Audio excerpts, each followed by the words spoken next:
Bismillahirrahmanirrahim. Assalamualaikum warahmatullahi wabarakatuh.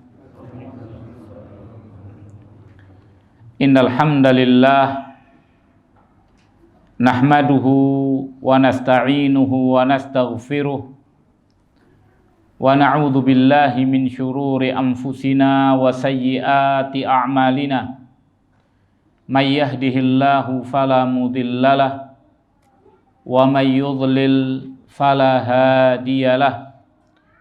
Asyhadu an la ilaha illallah wahdahu la syarikalah wa asyhadu anna Muhammadan abduhu wa rasuluh sallallahu alaihi wa ala alihi wa ashabihi wa man tabi'ahum bi ihsanin ila yaumiddin wa sallama tasliman katsira. Qala Allah Ta'ala, ya ayyuhalladzina amanu taqullaha haqqa tuqatih wa la tamutunna illa wa antum muslimun. Amma ba'd, ahibbati ikhwani wa akhwati fillah, a'azakumullah. Alhamdulillah, kita bersyukur kepada Allah Subhanahu wa Ta'ala. Pada malam yang mulia ini, kita sekalian kembali dapat dipertemukan oleh Allah di dalam majelis kajian kita, di dalam mengkaji kitab Kasyfus Syubuhat. Mudah-mudahan kehadiran kita senantiasa diridhai dan diberkahi Allah, dan mudah-mudahan pula Allah selalu melimpahkan rahmat, hidayah dan taufiknya. Pada kesempatan malam yang mulia ini, kita sampai pada Al-Faslul Khamis, pasal yang kelima daripada kitab Kasyfus Syubuhat, yaitu perkataan muallif Asy-Syaikh Muhammad ibn Abdul Wahhab rahimahullahu ta'ala. Al-Faslul Khamis, inna hikmatallah iqtadat ay yaj'ala li anbiya'ihi wa awliya'ihi a'da'a minal insi wal jin. Dikatakan pasal yang kelima, sesungguhnya hikmah Allah mengharuskan agar Allah Ta'ala menjadikan bagi para nabinya dan para wali-walinya musuh-musuh dari kalangan manusia dan jin. Ini adalah suatu keniscayaan, sesuatu yang tidak bisa dielakkan dan terelakkan, bahwa para nabi dan para wali Allah Ta'ala, mereka haruslah menjalani suatu perjalanan. Di dalam perjalanan itu ada musuh-musuh yang melawan mereka, menentang mereka di dalam apa yang mereka mengajak manusia kepadanya, mengajak manusia ke dalam agama Allah Subhanahu wa Ta'ala. Maka sebagaimana bagi Allah Subhanahu wa Ta'ala ada wali, maka demikian pula bagi syaitan, bagi iblis, dia pun memiliki aulia, memiliki para wali. Dan pertarungan antara kebenaran dan kebatilan sesuatu yang tidak bisa terelakkan, sesuatu yang harus terjadi, sesuatu tidak bisa seorang pun menghindar daripadanya. Maka dari itu inilah yang dikatakan oleh Al-Imam Muhammad ibn Abdul Wahhab rahimahullahu ta'ala, inna hikmatallah, sesungguhnya hikmah Allah tabaraka wa ta'ala mengharuskan Allah Ta'ala menjadikan bagi para nabinya dan para walinya musuh-musuh dari kalangan manusia dan jin. Dikatakan di sini, wa'lam annallaha subhanahu min hikmatihi lam yab'ats nabiyyan bihadza tauhid illa ja'ala lahu a'da'a kama qala Allah Ta'ala Wa kadzalika ja'alna likulli nabiyyin aduwwan syayatinal insi wal jin yuhi ba'duhum ila ba'din zukhrufal qawli ghurura. Wa qad yakunu li a'da'i tauhid ulumun katsiratun wa kutubun wa hujaj. Kama qala Allah Ta'ala, falamma ja'atuhum rusuluhum bil bayyinat farihu bima 'indahum minal ilmi. Dikatakan, dan ketahuilah bahwasannya Allah Subhanahu wa Ta'ala dari hikmahnya, tidaklah Allah itu mengutus seorang nabi pun dengan tauhid ini kecuali Allah jadikan bagi nabi itu musuh-musuh. Sebagaimana yang difirmankan oleh Allah Ta'ala, dan demikianlah kami jadikan pada setiap nabi seorang musuh. Syayatinal insi wal jin, para syaitan Allah jadikan aduan, yakni musuh, para syaitan dari kalangan insi wal jin, dari kalangan manusia dan jin. Yuhi ba'duhum ila ba'din, yang memberikan wahyu sebagian mereka kepada sebagian yang lainnya. Zukhrufal qaul, perkataan yang indah. Ghurura, tapi menipu. Dan bisa jadi bagi musuh-musuh tauhid itu, mereka memiliki ilmu yang banyak, memiliki kitab-kitab yang banyak, memiliki argumentasi-argumentasi yang banyak. Sebagaimana yang difirmankan oleh Allah Ta'ala, maka manakala datang kepada mereka para rasul-rasul mereka dengan penjelasan-penjelasan, mereka bergembira dengan apa yang ada di sisi mereka daripada ilmu. Di dalam perkataan muallif rahimahullahu ta'ala rahmatan wasi'ah,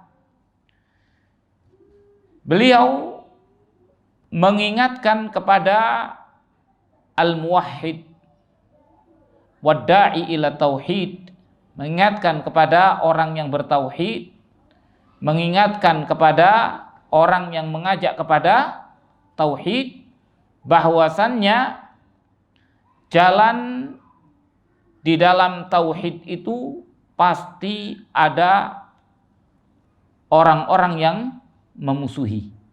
Pasti ada yang memusuhi. Makanya kalau kita ingin nyaman di dunia, tidak punya musuh di dunia, maka itu sesuatu yang mustahil.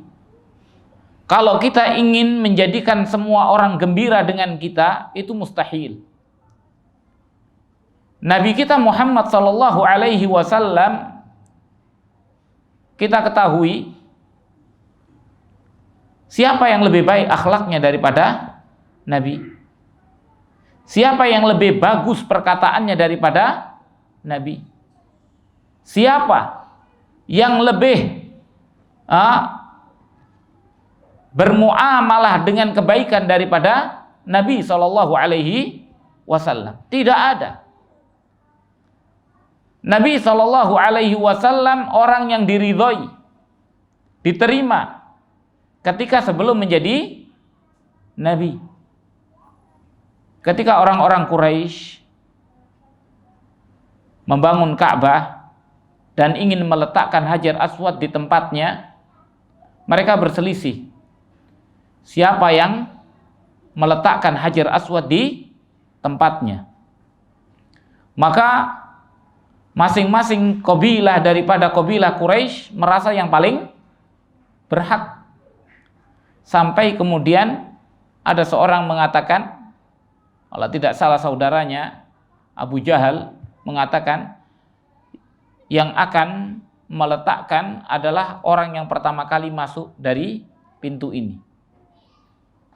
Maka didapatilah siapa yang masuk?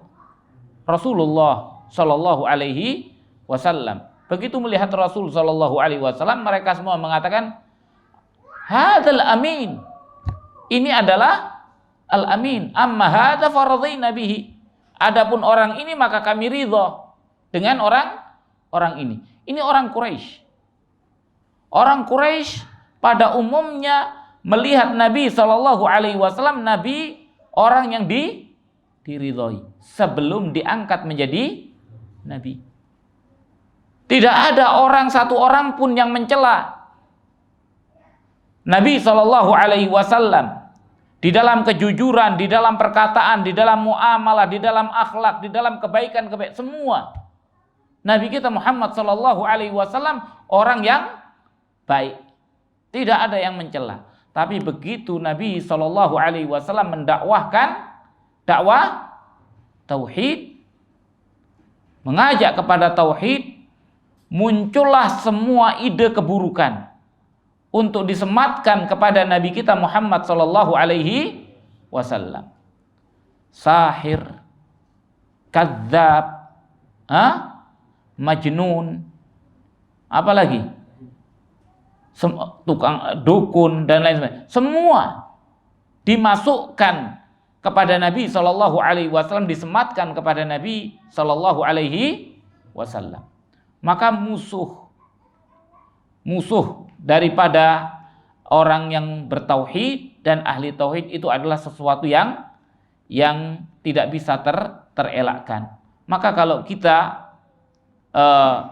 memiliki tauhid, maka ketahuilah bahwasanya Allah Ta'ala memang menjadikan bagi al-anbiya dan bagi para wali-walinya musuh-musuh daripada para syaitan dari kalangan jin maupun dari kalangan manusia. Makanya dikatakan wa'lam annallaha subhana min hikmatihi lam yab'ats nabiyyan bihadza tauhid.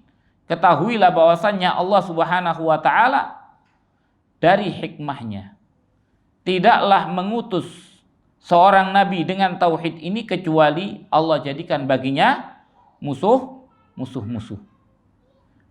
Kama qala ta'ala, sebagaimana dikatakan oleh Allah, dan demikianlah kami jadikan bagi setiap nabi musuh para syayatin al-insi wal jin, para syayatin al-ins wal jin. Dikatakan di sini ini seperti yang difirmankan oleh Allah Subhanahu wa taala di dalam surat Al-Furqan, wa kadzalika ja'alna likulli nabiyyin aduwan minal mujrimina wa kafa bi rabbika hadiyan wa nasira. Dikatakan oleh Allah Subhanahu wa taala, dan demikianlah kami jadikan bagi setiap nabi itu musuh dari orang-orang mujrimin, orang-orang pendosa. Dan cukuplah Tuhanmu sebagai pemberi petunjuk dan sebagai pembela. Maka di dalam menghadapi mereka itu cukuplah kita itu bersandar kepada Allah Ta'ala. Cukuplah bersandar kepada Allah Subhanahu wa taala.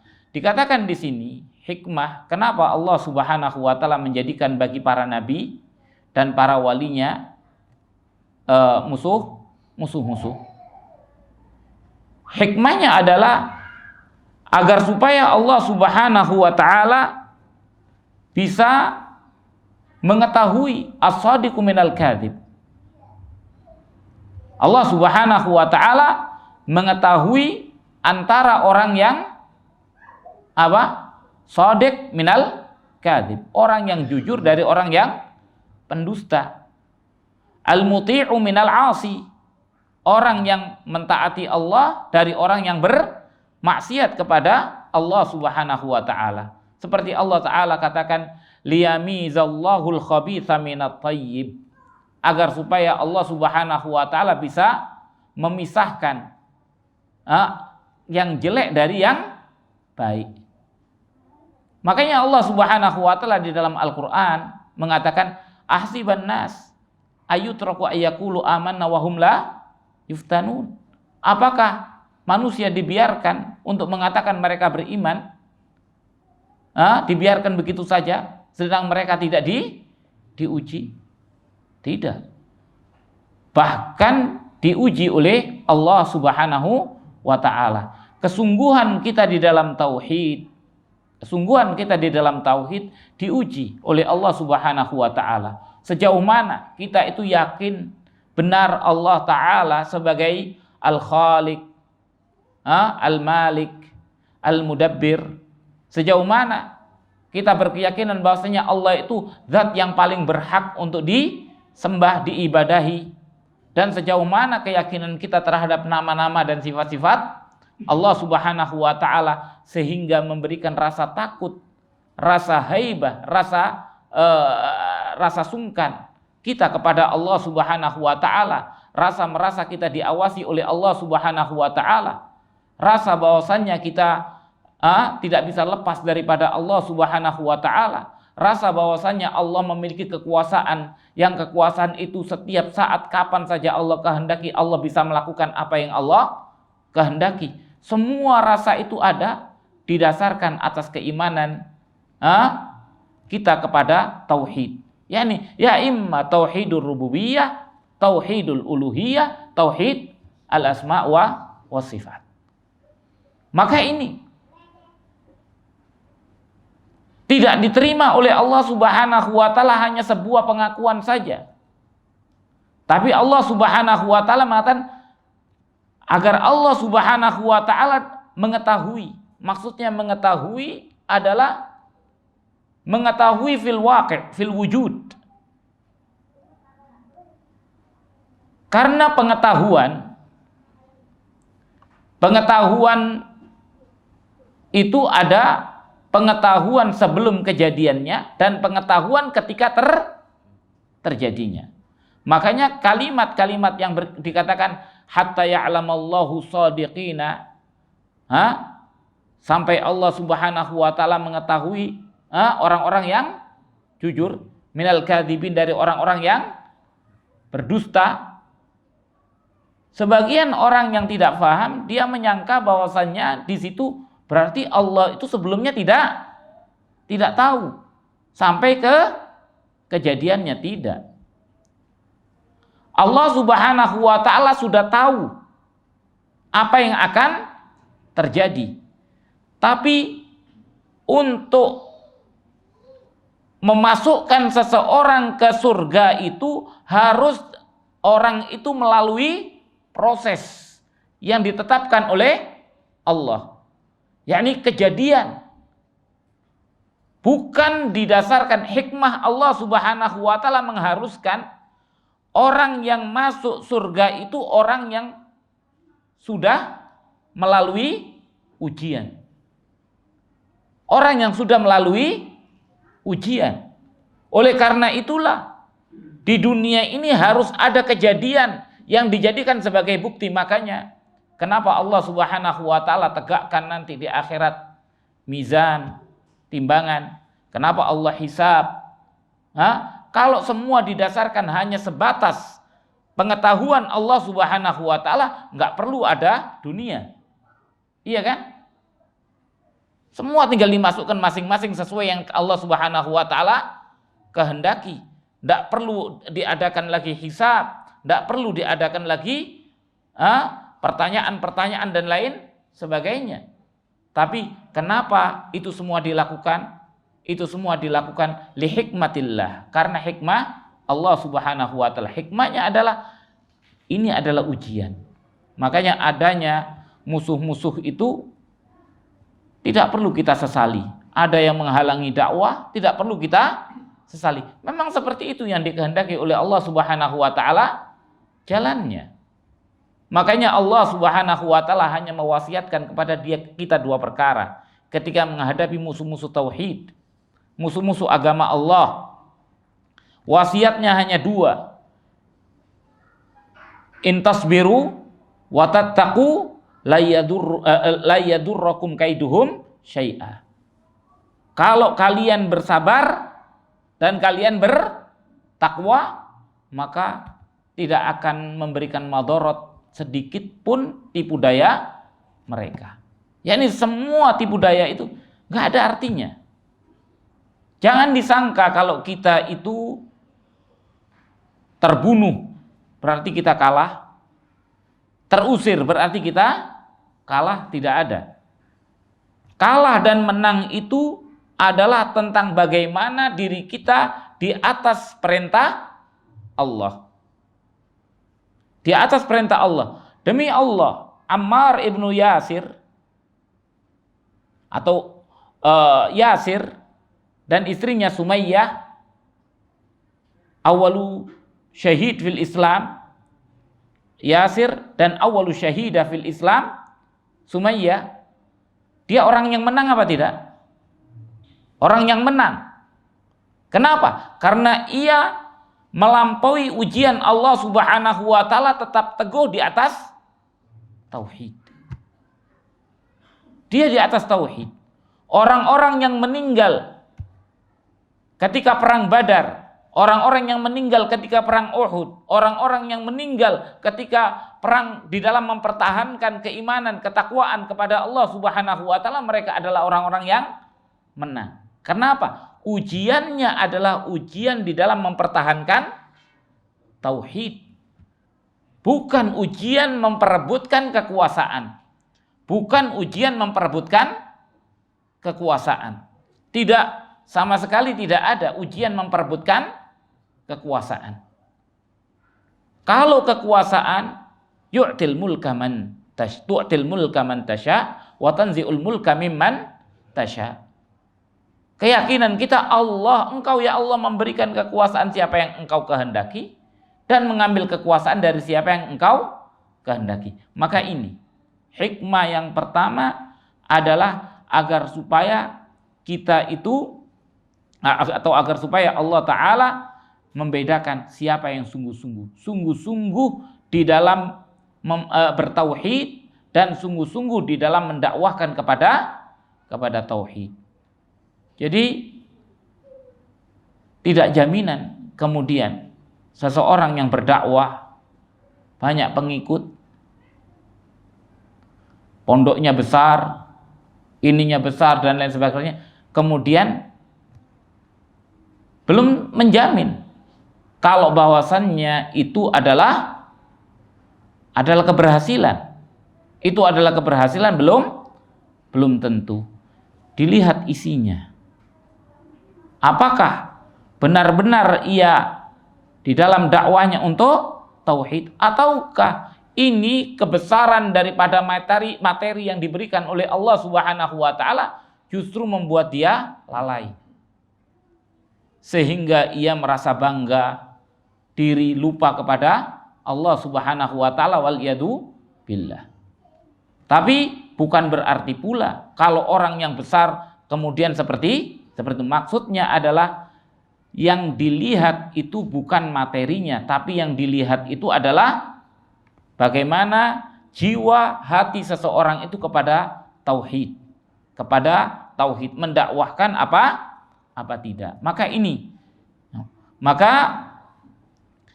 juga sebagai hiburan bagi setiap orang yang mengalami kesulitan di dalam berdakwah dan mengalami kesulitan di dalam kehidupan ketika mempertahankan tauhid.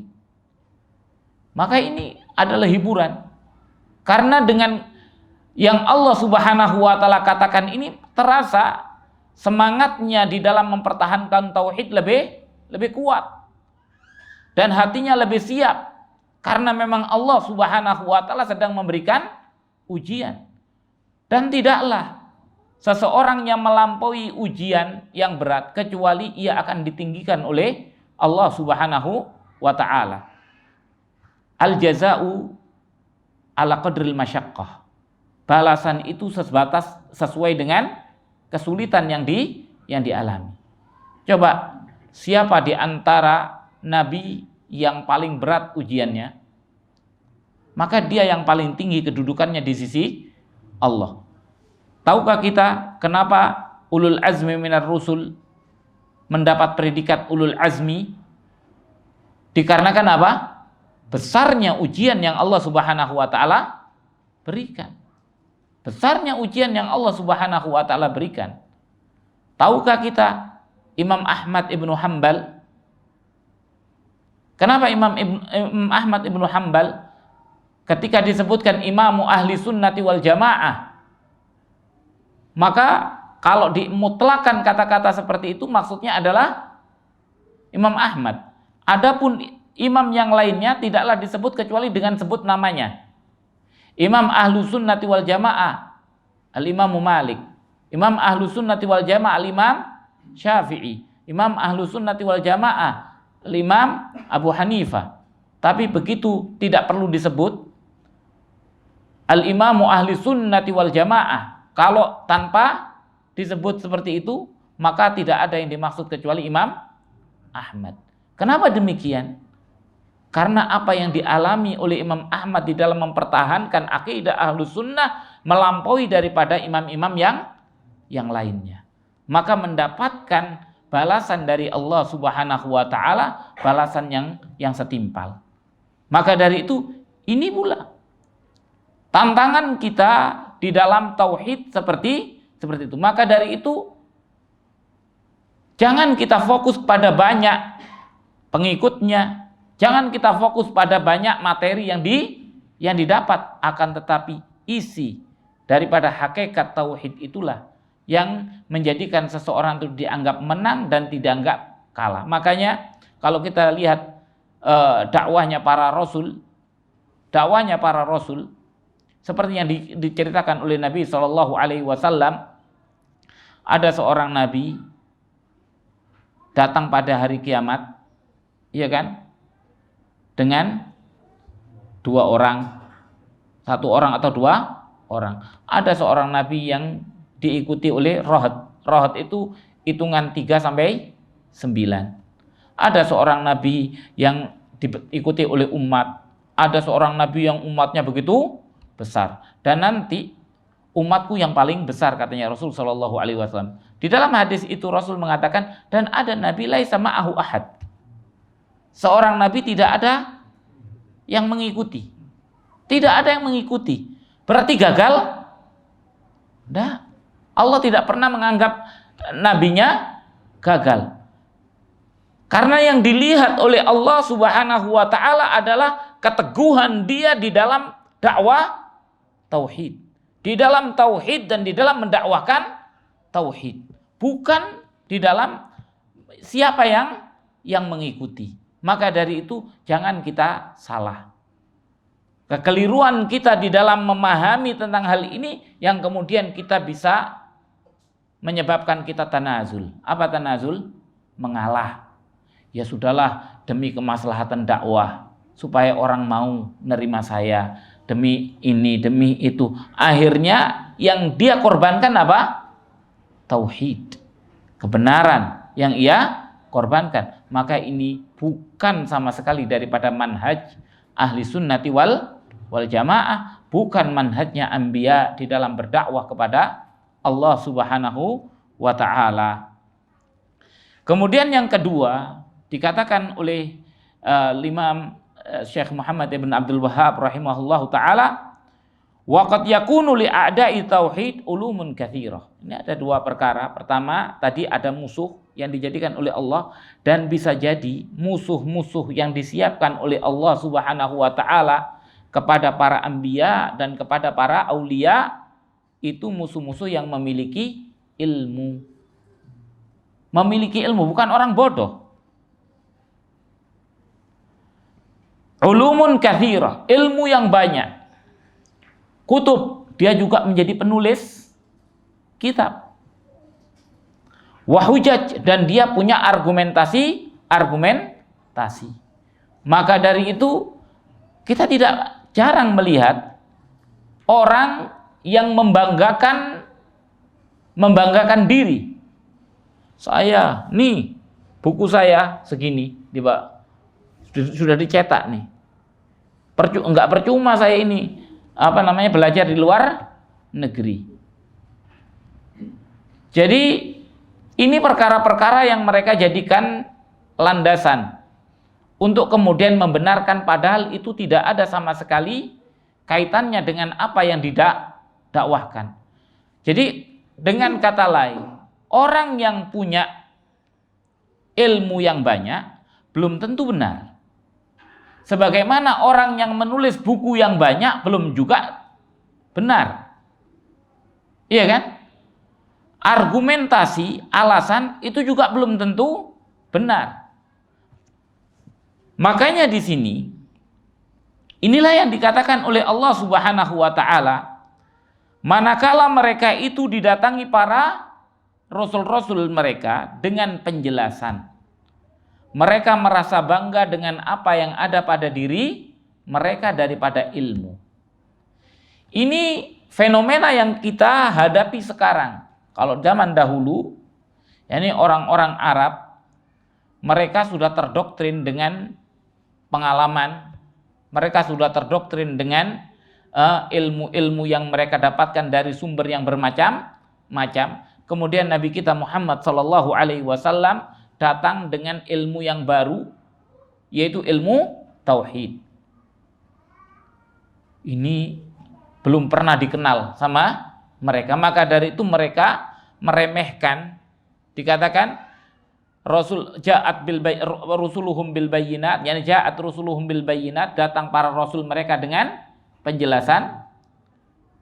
Apa yang disikapi oleh mereka? Farihu bima indahum minal ilm. Mereka merasa bergembira dengan apa yang ada pada diri mereka daripada ilmu. Yakni merasa cukup, kalau aku tidak perlu dengan ilmu yang kamu datang dengannya, aku sudah punya ilmu sendiri. Sudah punya ilmu sendiri dan merasa cukup dengan apa yang ada pada diri mereka. Ini fenomena ini ada sekarang ini di zaman kita. Dan ini dilakukan oleh orang-orang muslim, terutama sekali tentang masalah tauhid. Tentang masalah tauhid. Di dalam masalah tauhid, mereka seakan sudah mencukupkan bahwasannya apa yang diamalkan oleh masyarakat sekarang ini sudah cukup. Ilmu tauhid yang kalian datangkan, yaitu tauhid itu maksudnya adalah tidak ada peribadatan kepada selain Allah, itu sesuatu yang baru. Tidak boleh memberikan bentuk ibadah kepada selain Allah, itu sesuatu yang baru. Tauhid itu adalah kabarnya la khaliqa illallah, kata mereka. Tidak ada pencipta kecuali Allah Subhanahu wa taala. Tidak ada pemilik dunia ini kecuali Allah. Tidak ada yang mengatur alam semesta ini kecuali Allah. Maka dibawalah makna tauhid itu kepada makna tauhid rububiyah. Adapun dibawa kepada makna tauhid apa? Uluhiyah, tauhidul ibadah. Ini ilmu yang baru menurut mereka. Padahal itulah yang dikatakan oleh Rasul sallallahu alaihi wasallam, dikatakan oleh Allah Subhanahu wa taala di dalam Al-Qur'an dan disampaikan oleh Rasulnya. Dan semua para nabi melakukan hal itu. Dan kembali kejadian terus berulang.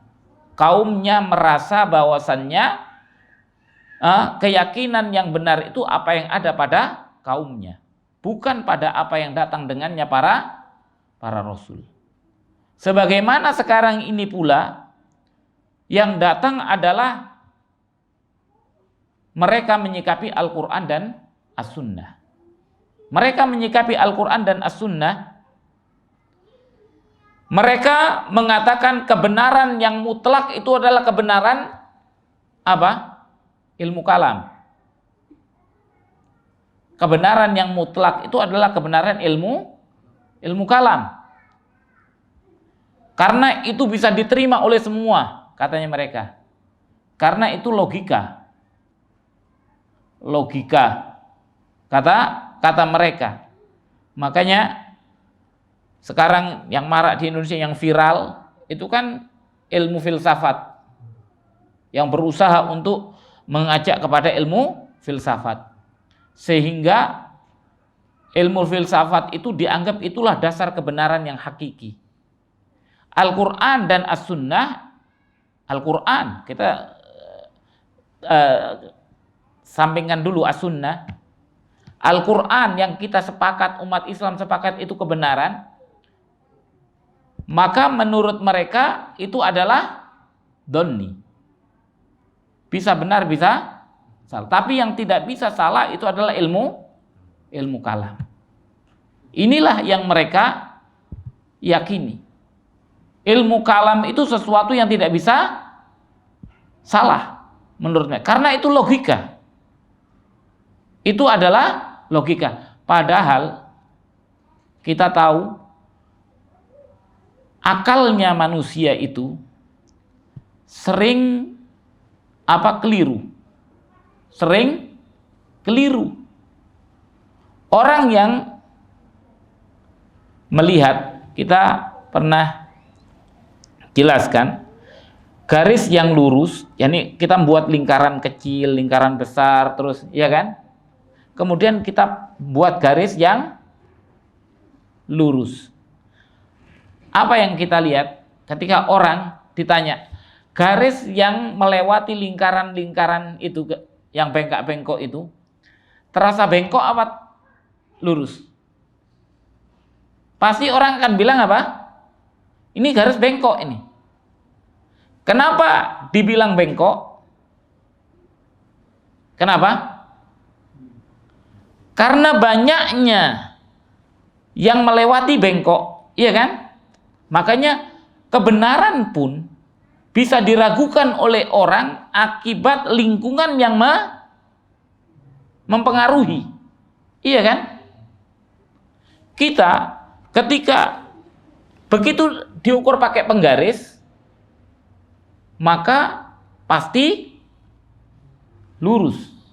Tapi begitu dilihat, maka yang terlihat adalah bengkok. Makanya disitulah kita harus mengetahui bahwasanya akal manusia itu sering tertipu. Berapa banyak perkara-perkara yang dulu logikanya seperti itu, tapi sekarang ini logikanya sudah berubah. Logikanya berubah. Seperti yang kita katakan, di zamannya Rasul Shallallahu Alaihi Wasallam tidak masuk akal. Tidak masuk akal. Ada orang dalam satu malam bolak-balik dari Mekah ke Baitul Maqdis. Logika siapa yang dipakai? Logika siapa yang dipakai? Logikanya manusia tidak mungkin masuk akal. Bolak-balik dari Mekah ke Baitul Maqdis dalam satu malam. Tapi sekarang ketika orang itu berbicara, mungkin tidak orang dari Mekah ke Baitul Maqdis dalam satu malam bolak-balik? Bisa. Kenapa? Karena logika manusia sudah berkembang. Maka dari itu, orang yang semacam ini, seperti dikatakan, mereka yang sudah berpengalaman mencari kebenaran melalui ilmu kalam, katanya, aku sudah mengunjungi masyarikul ard ila magharibiha. Aku sudah kunjungi dari yang timur sampai yang barat, keliling. Ma jama'tu illa qila wa qala. Aku tidak mengumpulkan kecuali katanya dan katanya. Hari ini aku dapatkan ini pendapat yang paling kuat, besok aku temukan pendapat yang lebih kuat lagi, aku tinggalkan. Bagaimana nasibnya perkataan yang kemarin dibilang kuat, ditinggalkan ngikuti yang baru lagi. Kemudian aku ketemukan lagi yang lebih kuat, aku tinggalkan lagi yang ini. Jadi itulah ilmu kalam. Kalau kita mau itulah ilmu kalam. Sekarang kita yakini benar, besok tidak diyakini kebenaran. Sehingga pedoman mereka apa? Tidak ada kebenaran yang absolut, katanya mereka. Sehingga mereka berusaha untuk, sehingga makanya mereka sendiri sebenarnya bingung. Pada akhirnya orang yang jujur akan mengatakan ternyata kebenaran yang sebenarnya apa yang diyakini oleh ibuku. Ibuku hanya aku membaca Al-Quran dan membaca As-Sunnah. Maka dari itu itulah Al-Quran dari zaman dahulu sampai zaman sekarang. Berubah apa tidak? Kalau orang dan Al-Quran berbicara tentang masalah, bukan hanya berbicara tentang masalah masalah yang berkaitan dengan perkara-perkara agama, tapi perkara-perkara yang berkaitan dengan alam semesta, perkara-perkara yang berkaitan dengan penciptaan manusia, iya kan? Dan habar-habar yang dahulu dan habar yang akan datang. Sesungguhnya kalau orang mau mencari ketidakcocokan Al-Quran, atau dengan kata lain kebohongan Al-Quran sangat terbuka. Iya kan? Orang bisa menemukan. Akan tetapi sampai sekarang adakah yang menemukan kebohongan Al-Quran? Kesalahan Al-Quran? Tidak ada yang menemukan. Tidak ada yang menemukan kesalahan Al-Quran. Maka ini membuktikan bahwasannya Al-Quran itu tidaklah datang kecuali hanya dari Allah Al-Haqqul Mubin. Allah yang maha benar, yang maha jelas. Oleh karena itu haruslah menjadi sadar. Terutama orang-orang yang mengaku dirinya Islam, sedangkan mereka masih menganggap bahwasannya kebenaran itu dari ilmu kalam. Maka ini agamanya Aristoteles, agamanya Sokrates, Plato, siapa lagi? Orang-orang Yunani. Mereka ini akhirnya beragama dengan agamanya orang Yunani, tidak beragama dengan agamanya orang Islam. Wal'iyadzubillah. Makanya di sini inilah iblis. Inilah tipu daya iblis. Iblis itu bagaimana berupaya untuk memutarbalikkan fakta dan memberikan tipu daya. Bapak kita yang pertama sudah ditipu. Sudah ditipu. Ketika dikatakan bahwasanya ada pohon yang bisa memberikan keabadian. Dan sampai sekarang pun kita memberi nama pohon itu pohon keabadian. Padahal itu pohon yang diharamkan oleh Allah Subhanahu wa taala. Kita sampai sekarang mengatakan nama apa? Nabi Adam makan buah apa? Buah khuldi. Padahal buah khuldi itu adalah penamaan dari iblis. Penamaan daripada iblis dan tidak ada kebenarannya sama sekali. Maka inilah kenyataan yang kita ada padanya sekarang ini, yaitu adanya orang-orang yang sekarang ini menghidupkan kembali akidah daripada ilmu kalam. Yang kalau kita urut semua kesesatan itu bersumber dari sini. Bersumber dari sini. Ya imma tadi kalau tidak mereka itu menyimpang dari tauhid atau mereka itu menyimpang daripada dasar Al-Quran dan As-Sunnah kembali kepada ilmu kalam. Kalau kita lihat orang Mu'tazilah, orang Jahmiyah, orang Qadariyah, orang Asy'ariyah, Maturidiyah dan lain sebagainya, itu semua dasarnya adalah ilmu kalam. Kesesatan mereka semuanya itu disebabkan karena ilmu kalam. Makanya Imam Syafi'i rahimahullah ta'ala orang yang sangat keras terhadap ilmu kalam. Makanya di antara ulama yang mengatakan hukmi fi ahlil kalam, hukumanku terhadap orang ahlul kalam apa? Ayudrab bin ni'al, dipukul dengan sandal. Dipukul dengan sandal. Selesai? La yutafu 'alal qabail. Kemudian diarak ke seluruh qabilah. Waqila hada jazaa'u man baddala kitab Allah bi ilmil kalam. Inilah balasan bagi orang yang mengganti kitab Allah dengan ilmu kalam. Maka dipukul dan diarak ke seluruh qabilah-qabilah. Disiarkan, ini balasannya orang yang mengganti. Maka tidaklah datang kesesatan kecuali dari ini. Mereka memiliki argumentasi, iya. Argumentasi itu ada dua.